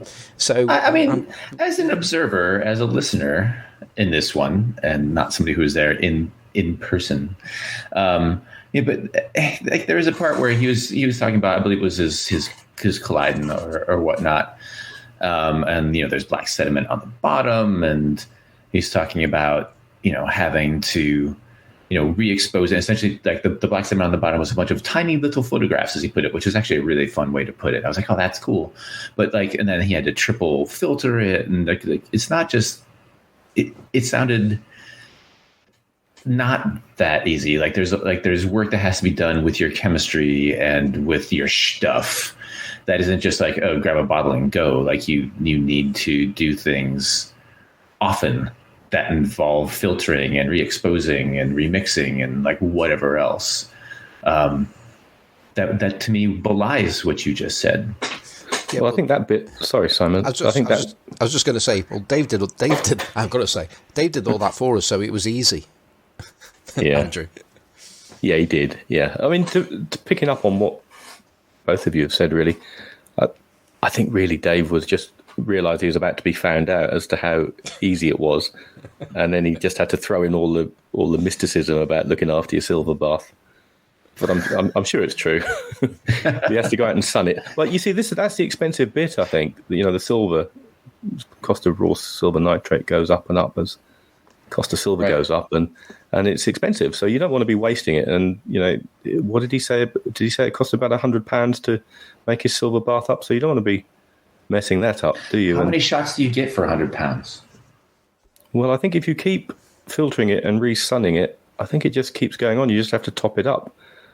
He did. I'm sure he mentioned there was how many, what sort of lifespan he might get out of it, but it's quite a while. right? I mean, but topping up means adding more silver to it. I think so. Yeah. I might just be talking out of my backside, but but that's ultimately going to be down to the amount of silver that got used in the actual images, isn't it? So that's all that gets used. Well, I mean, he uses a hygrometer. He keeps it. He uses his beer making density meter, doesn't he? Hygrometer. Well, you know what I mean. Measures the density of things. He uses that to keep his silver bath concentration, which is about 9%, I think, for wet plate collodion.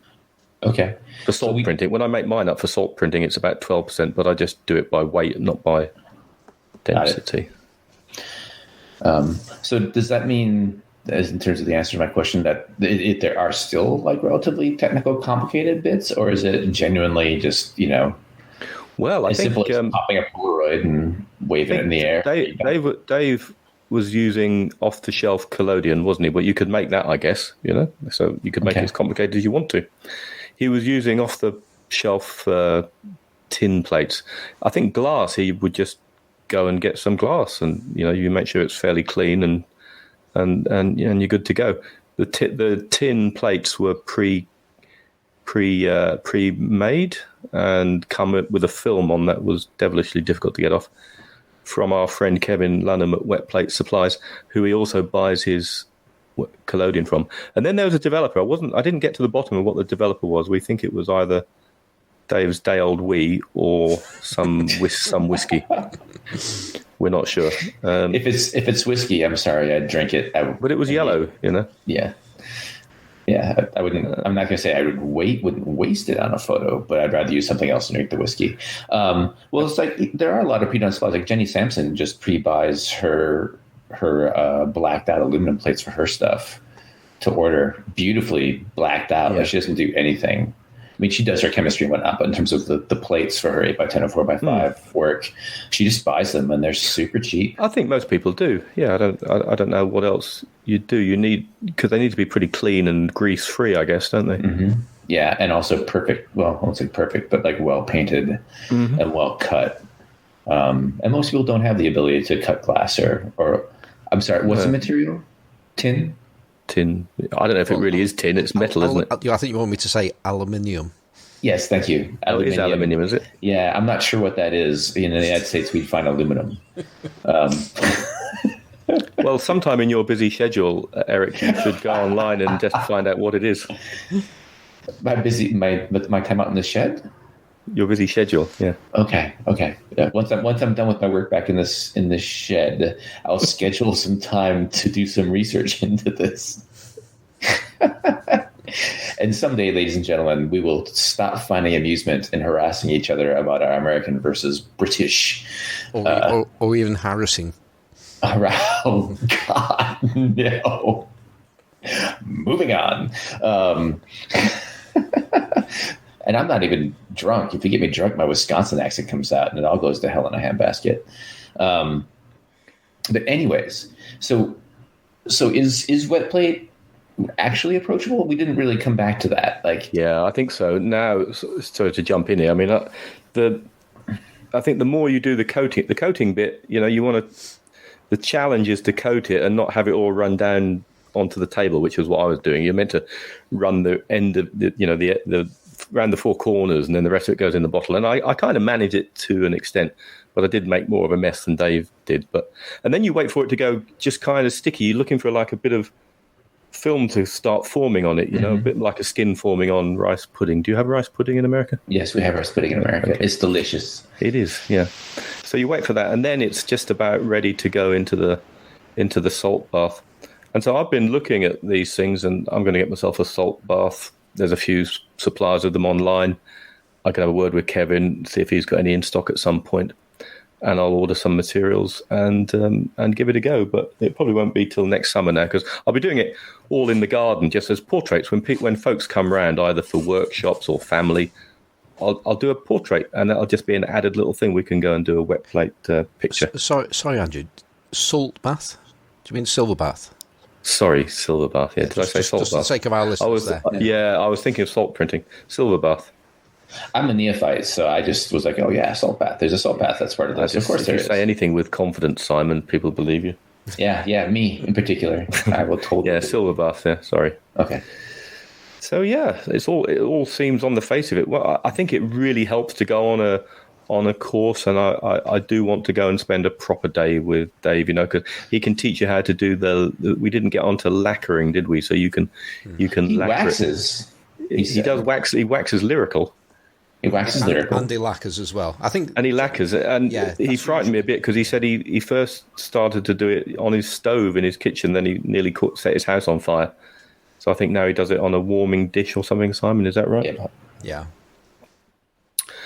But in terms of like the camera you want to use, because he said quite clearly that the collidin is toxic, like get into your eyes and you're blind, but also like destructive to material. So would you use like your brand new like sexy chroma camera for this, or do you want to get a beater that you don't care about? Yeah, I'll be quite happy to use somebody else's camera. No problem at all. I think I think if you're the thing that's going to get grubby and contaminated is probably the holder itself. If you're, I think if you're, because the plate itself is not dripping with chemicals. It's wet, but it's tacky wet. Mm-hmm. So once it's in the camera, I don't think there's a massive issue. Does gravity ever come into? I'm asking stupid questions, I'm sure, but like once it's vertical, in the camera, how long do you have before gravity is just like, oh yeah? About 55 years. Okay, just checking. Well, that's when body bits start to sag. Well, No, I don't know. I don't. Well, I guess we did ask. There was the point about how long does it stay excited for? And that was 10 minutes. So you can get so which is very good in my book. So that it beats my record. Exactly. So I think that means that you've. I think it'll stay together without gravity affecting it as long. Yeah, I think longer than it's going to stay sensitive to. It gets excited and then it goes hard in about 10 minutes. That's between you and your loved ones. Anyways, once again, moving on. Okay, so that's not a concern because I was genuinely curious about the medium itself being wet, like how long it would stay on the plate. Before, it doesn't sort of slide off or anything. It just seems to sit there. I think if you just wait for it to go, that tacky, sticky, filmy stage, there's probably a proper technical term for it. Yeah. And then you, so it goes into the silver bath, not the salt bath. Salt bath. And it was meant to be in there for, how long, Simon? 3 minutes, was it? About 3 minutes, yeah. But when we kept having those power cuts, it was in there for about 12 minutes, wasn't it, I think? Didn't seem to make any difference. Yeah. And he also very specifically talked about how much he dislikes a perfectly clean plate. And by that, we're obviously talking about the image, not like a plate he'd eat his food off of, which I would think that he would prefer a clean plate for that. But in terms of making an image, he prefers like not a clean plate. Like he actually sounded like he despised a clean plate. But his image taking is very detail oriented. So did he? I mean, he did talk some, but about introducing that sort of noise or chaos or detritus, like essentially in the darkroom, right? Like just introducing bits of I'm just to use the word chaos because it's my favorite. Not in the shooting, but in the process after the fact. Right, which opens up people who lend themselves into that direction to all sorts of fun chaos, like salt bath. Like you could theoretically just mess around with making a mess of your plate on purpose with different chemistry, with different as he had bad silver that he said he'd like to brush on it. So theoretically you could really do all sorts of crazy crap with this if you wanted to. I think reading Sally Mann's biography, she's I don't know how common it is, but it seems that some of the articles I've read by wet plate photographers, they seem to take some delight, I don't know what the right word is, in not having a perfect plate.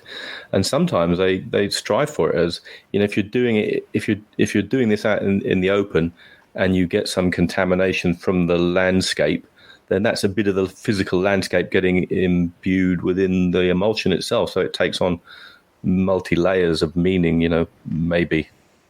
And other processes, not just wet plate, but there's loads of analog photographers, aren't there, who, will deliberately do things to the emulsion, and that could be scratching, setting fire to it, souping it in washing up liquid or blood or urine, to all sorts of things. So there seems to be this sort of need for many analog photographers to, sort of corrupt the final image for artistic process. And I'm not saying that's a bad thing at all. It probably sounded like it when I use the word corrupt.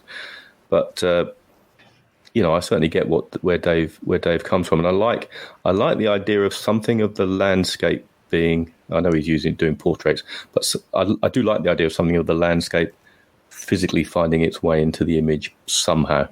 Mm-hmm. So who did we have on the show, Simon? I think it was our podcast that was using river water. No, it might have been on the Lensless podcast. Someone was using river water. It was Neil Piper. That's it. Neil Piper, friend of the show, Neil Piper. Hope get well soon, Neil. He had his gallbladder out this weekend. I don't quite know what a gallbladder is, but whatever it is, I hope it's where he gets all of his gall. So hopefully, he doesn't change his behavior too much. Yeah. So, get better soon, Neil. We wish you all the best. So Neil did this project. I don't know whether it's part of his, because as we all know, he's a master of photography. And so he was doing that, or he was starting his college work, and he did some pinholes series for his degree, maybe. And it was this area in Scotland that he really loved, and he went back there. I think he went there as a kid, and he went back there, and he used the river water from the stream that ran by this area where he's photographing and to make his developer. Now that doesn't, you can't notice that in the final image, but to him it had meaning, that it was made with something from that area. So it's that kind of thing. But as far as Dave's portraits go, I think he just likes the funky images, doesn't he? I ended up sticking my thumb on the plate and got some weird feathering or whatever we call it, which I thought just looked really interesting, Right. Plus, there was a bit of me in it. You see, it was my thumb. All thumbs, my friend, in a good way. I'm actually surprised the river water didn't result in more stuff in the ML image, because usually river water has some sort of sediment. Not in Scotland. It's all fine flowing good stuff in Scotland. No, straight into the distillery, doesn't it? Yeah, it's only when it comes down to Stoke and goes through about 7 or 8 people that it gets bad. Yeah, it goes through 7 or 8 people. You make coffee with it. I can't argue with that. It's been proven to be correct. So, ask another insightful question, Erik. I'm trying. Actually, I'm trying to think of what else was really interesting about that. I'm glad to see that you managed to bust out your projector lens, the beautiful lights 2.8. Are you going to use that going forward? That's going to be my wet plate lens. So none of this.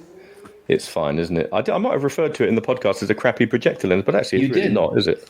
You did. I thought that's the one it was, and then you're like, oh no, this is my lens. Like, well, yeah, of course the thing makes a great image. Those lights projector lenses are almost legendary for their ability to shoot portraits and whatnot. They're great. They're fantastic. I mean, isn't there a version with a faster aperture though? This is the 3. Yeah, there's a 2.8. Yeah, there's they're the Hectors, aren't they? I think, which are faster, but I'm not sure if they usually for a smaller format. At least the ones I've seen, anyway. Okay. Yeah, the 2.8. I think I have a 2.8. I've got a 2.8 medium format projector lens, lights projector lens, but it barely covers 4.25 by 3.75. It barely covers 3.2 by 4.25. Like, it does not cover 4:5. Like, it barely covers with no movements. I'm very pleased with this, and the fact I only paid £25 for it. Now I've also got it mounted in a rather lovely. I'm holding up the camera, but folks at home won't be able to see this. A rather lovely Forster UK 3D printed, bespoke for my bomb camera.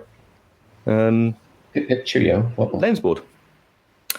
And some lovely red lens caps, front and rear lens caps, all expertly produced at a very reasonable price, so I'm told, by Simon. Yeah, some people pay for them, yeah.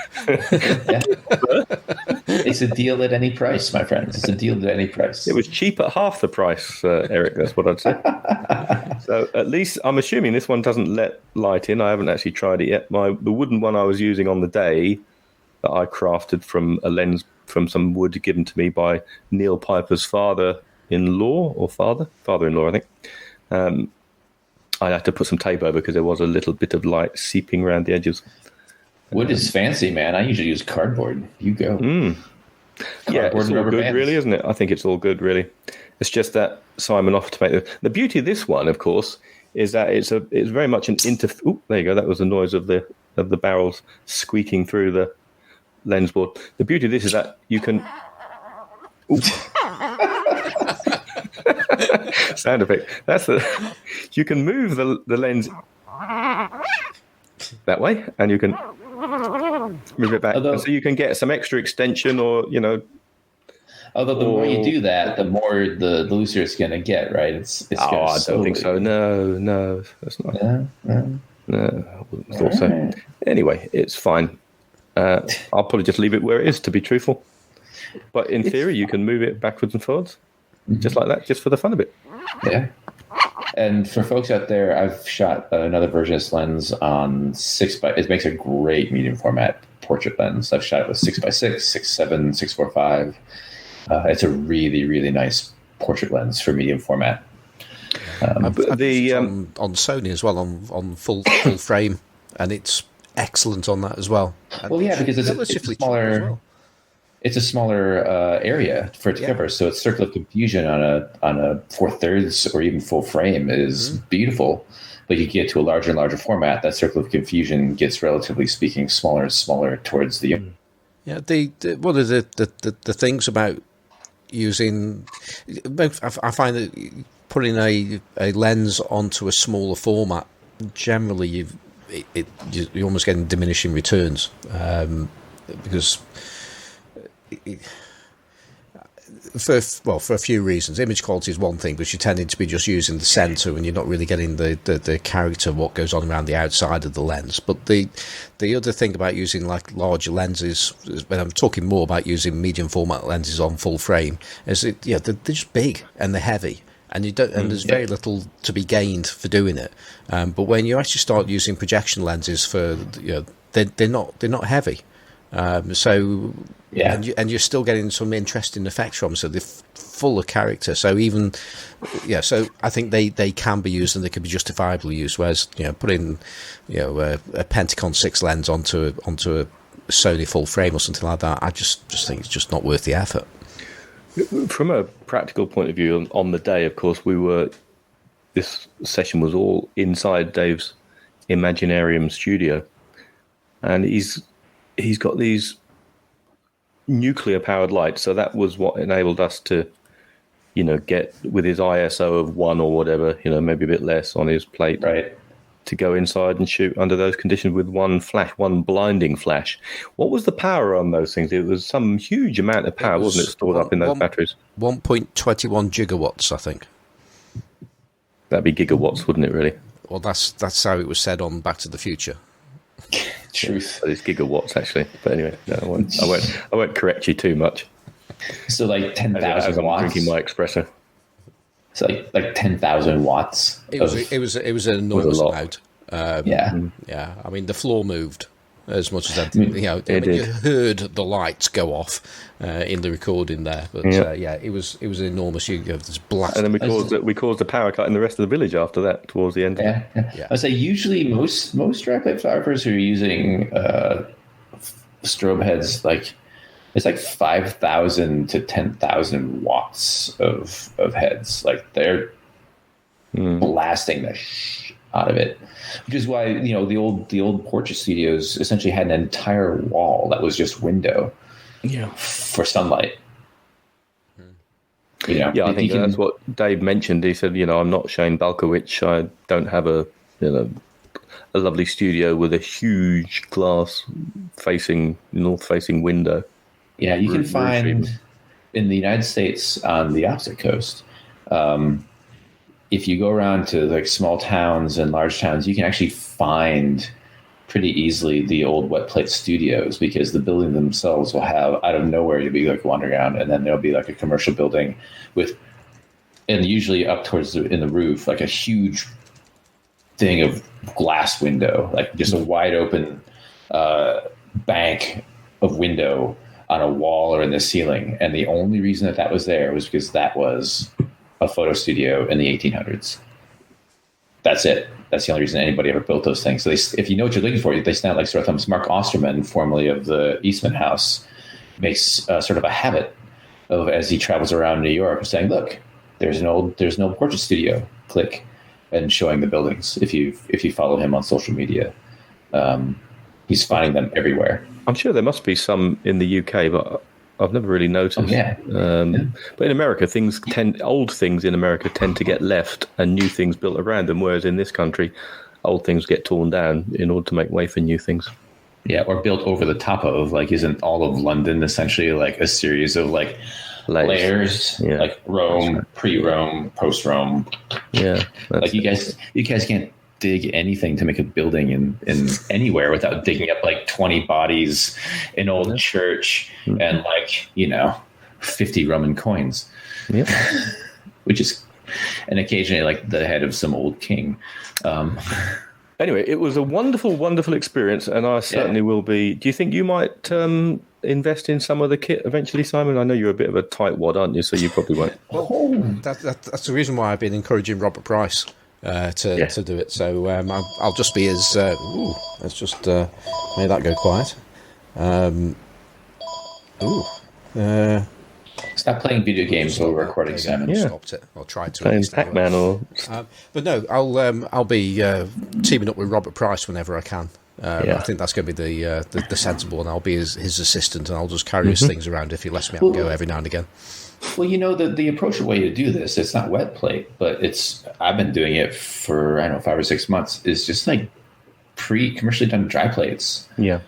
Like the J-Lane dry plates, or I don't know if there's an equivalent of somebody who's pre-making dry plates in England.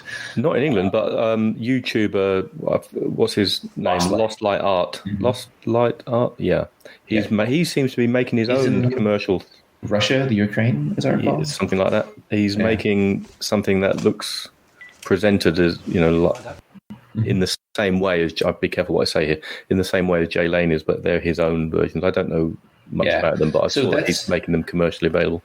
Right. So that's a really approachable way to essentially shoot this type of medium without the wet plate part. Absolutely. Where you don't need to worry about the chemistry. You just buy them. You need to have plate holders and like a way to process them. But it's very rewarding. They're really cool. There's really something to be said about a glass, a negative like this. For those of you who haven't handled one, they're really, really cool. Absolutely. They're really fun. And the plate holders are readily available in the UK through Chroma Camera, and also in the USA, certainly through 20th Century Camera. So there are two outlets you can go to. Yeah, any number of places. I think Freestyle Photo in Hollywood is carrying them. Or you can just go perusing through eBay or Etsy or whatnot and hunt for the old vintage ones. Yeah. If you can't afford to buy new ones. But, it's on that level, like it's actually quite, that vein is quite approachable. Yeah. And quite fun. Yeah, absolutely. Well, I'm more than sorry to say that we actually lost the last 10 minutes of our recording. My audio gremlins have reappeared. Hopefully I can get these things sorted out for the next time I record a podcast. But unfortunately, my audio completely cut out, which meant that the context of the conversation became very, very difficult to follow. So I've pretty much chopped the end of the podcast off. So, what I want to say is thank you again to Dave Shrimpton for putting up with the two of us, with Andrew and I. It was an absolutely amazing day. And if you want to get in touch with Dave Shrimpton, if you do a search or just type in daveshrimpton.co.uk, you'll find his website. He's also on Instagram as Dave_Shrimpton. Shrimpton. Other contacts, Andrew is Warboy Snapper, and that's WARBOYS Snapper on Instagram and Twitter. Erik Mathy is on Instagram with a private account, so you have to knock to be let in, and he is Erik Mathy as one word. Next time out, we're going to do something of a catch-up show. So we've got a few emails, and we'll be quite happy to take more emails and reintroduce, ask Erik if we have enough people asking questions. So that will happen next time, and then the time after that we'll be back with guests. So if you want to get in touch with us, that's the large format photography podcast at gmail.com is a place to send your emails. So that's just about it. You can find me on Twitter as Simon4, on Instagram as Simon Forster Photographic, which is also the name of my website, where you can buy lens caps, and if you drop me a line via the website, if you've got something you need making, I might be able to make it for you, and quite a few people have done that so far. So yeah, get in touch, see if I can help you out, and that's it. Our music is by Kevin MacLeod, and it's called Two Finger Johnny, and that's published by www.incompetech.com. So that's it. So thank you for being with us. Sorry for this very poor ending, and we'll be back soon. So goodbye.